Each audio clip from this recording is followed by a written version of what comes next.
rockin' with it.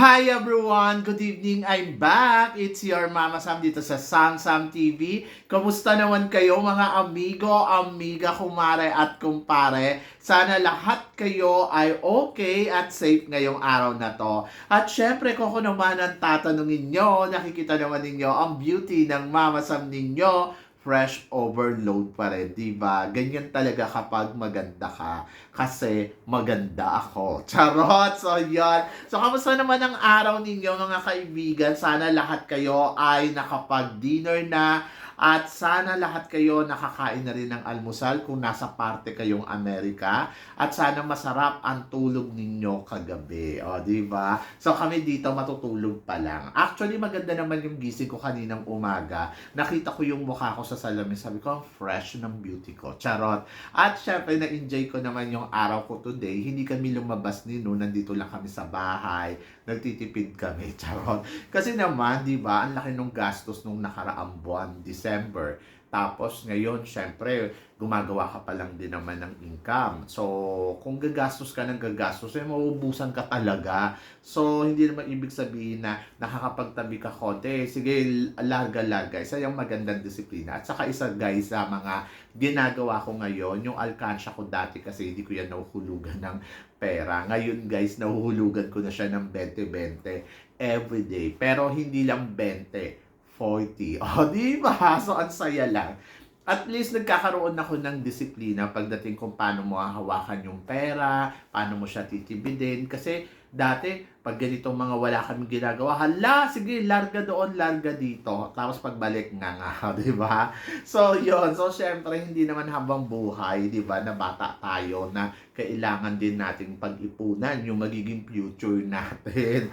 Kaya, nagsimula na ako ng 20-20. Malay ninyo, maging billion yan. O, di ba? So, eto nga. Marami kasi nagtatanong sa akin. Sabing ganon, Mama Sam, tingin mo mali nga ba ang mga pageant na nasalihan daw neto ni Angelica Lopez at saka ni Atisa Manalo? So, ako para kay Angelica Lopez ha, sa totoo lang, alam nyo kung ito sa Binibining Pilipinas last year, ang ginawa nilang Miss Globe ay si Angelica Lopez, tapos si Lacrini ang ginawa nilang international, I think it's a perfect na posisyon para sa mga kandidatang to. Si Lacrini kasi parang feeling ko, kung inilaban mo siya dito sa Miss International this year, parang feeling ko kaya niyang makatungtong hanggang sa top 5. Baka na-sustain niya pa yung third runner-up ni Nicole Borromeo or nalagpasan pa niya or baka siya pa ang naging Miss International. Imagine ninyo, ang ganda-ganda ni Lacrini, di ba? Para maging isang Miss Globe lang.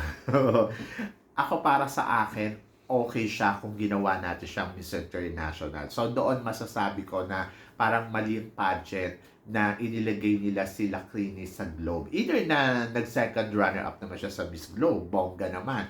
Pero parang feeling ko, much better na nilagay siya sa Miss International. And then, si Angelica Lopez, nilagay siya sa Globe. Kasi parang feeling ko, kung inilagay siya doon, mas makaka-top 5 siya ng bonggang-bongga. Oo, kaya niya. Kasi alam naman natin yung caliber nito ni di ba? Ni Angelica Lopez talagang palaban. Alam naman natin sa Globe na talagang sobrang grabe din yung mga eksena, yung bardagulan doon. So, swak na swak doon yung pasarela niya, plus yung beauty niya. Oo. So, parang feeling ko mas madali siya makakapasok sa semifinals tapos makakarating doon sa dulo ng competition. Kaso, hindi gano'n na nangyari.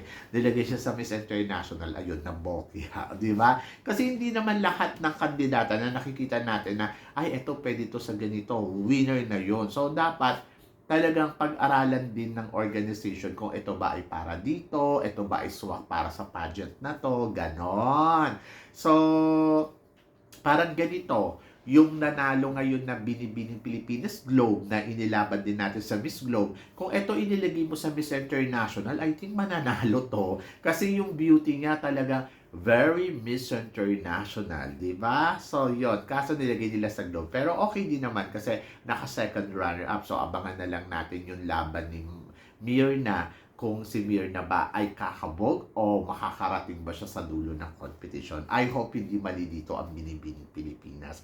At sana next time matuto na talaga sila kung sakasakali, kung magpapadala sila sa Miss International. So, dapat prototype beauty, di ba?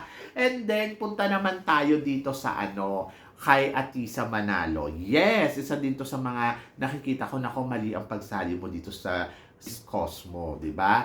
So, marami nagsasabi na okay daw si Atisa sa Miss Cosmo kasi nga daw magiging madali para kay Atisa to. Pero no, hindi ganun yung nangyari. Nakita naman ninyo ang ginawa ng universe. So, na-aksidente si Atisa dito sa Cosmo. Pagkatapos, nag-struggle talaga eh.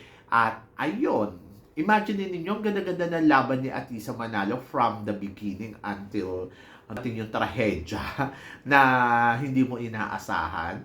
So, kung ayan ay hindi nangyari sa kanya, baka malayo ang narating ni Atisa. Nakarating ng closed door interview na hindi naka-wheelchair, di ba? Kaso hindi Parang doon pa lang talagang may masasabi natin na minalas, di ba?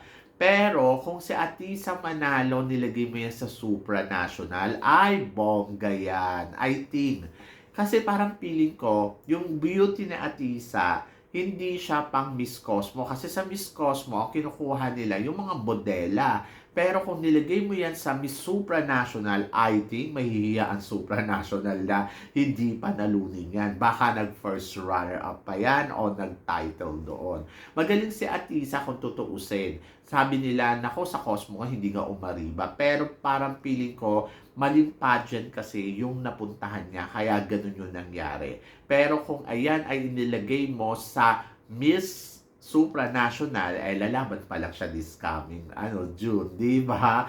So, nakakaloka. Kung sa June, mas mapaghahandaan niya pa ng bonggang-bongga. Nakita ba ninyo yung umakyat siya sa entablado ng Miss Laguna na rumampa siya? My gosh, talagang masasabi mo, Atisa Manalo is a beauty queen Oo, talagang iba talaga yung ganda, iba yung vibes no? Pero nagtataka nga ako bakit hindi nakita ng Cosmo yun at impacta ang pinanalo, charot. Uy, in fairness may nakita akong photos ngayon ni Miss Cosmo, ang ganda niya yung styling, yung makeup niya, talagang masasabi ko, uy, level up, ganon.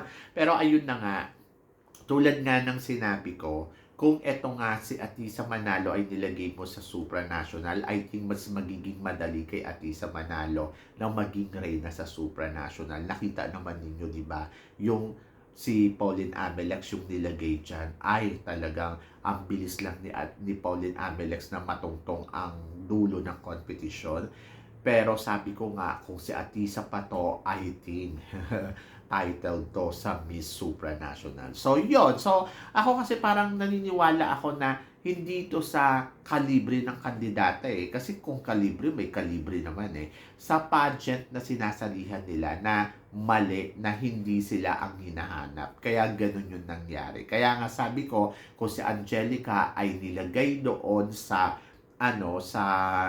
sa Miss Globe, baka nag-penetrate pa to ng top 5. Kung si Lacrine, baka feeling ko nanalo pa siya ng Miss International. At kung si Atisa, nilagay mo sa sa supranational, di bongga, di ba? So, yan. Parang feeling ko, baka siya ang ipinanalo ng Miss Supranational. So, yon. Pero, syempre, malaki ding bagay yung transformation talaga ng bawat kandidata na nagkukumpit. Napaka-importante talaga nun kasi parang ayun yung doon makikita yung level up nila At saka, syempre, dapat mapag-aralan din talaga nila yung pageant na sinasalihan nila para alam nila kung ano yung ibibigay na laban. Katulad na lang kay Angelica, sinasabi, very Miss Grand yung dating. Pero kung iisipin mo sa Angelica, pinagandaan niya ng bonggang-bongga ang Miss International. Pero wala din nangyari. Ganon din yung kay Atisa Manalo. Pinaghandaan niya to ng todo-todo, pinag-aralan niya, tinrabaho niya ng maigi, pero ang ending, di ba? walang nangyari. So, yun, nakakaloka. Pero syempre, hoping ako na sanang mag-try uli si Angelica Lopez ng isa pa na pageant. Malay ninyo, di ba? Makabawi siya. And then, kahit si Atisa Manalo, sana mag-try din siya ng one more time. At tignan natin, di ba? So, yan. Kayo ba guys? Ano guys ang masasabi ninyo dito sa mga pinag-uusapan natin ngayon? So, i-comment below mo yan para at least malaman ko naman kung ano naman ang chika mo dito sa mga tinatalakay natin. So, yon. So, syempre maraming salamat sa inyong lahat sa suporta at pagmamahal na binibigay ninyo syempre dito sa channel ko. At sa mga hindi pa po nakaka-subscribe dyan, please don't forget to click like and subscribe my channel at i-click nyo na rin po ang notification bell para more updated kayo sa aking mga chika. Sabi ng ganon, always keep smiling and laban lang. So guys, hanggang dito na lang. Hanggang sa muli nating chikahan. See you tomorrow. Thank you guys.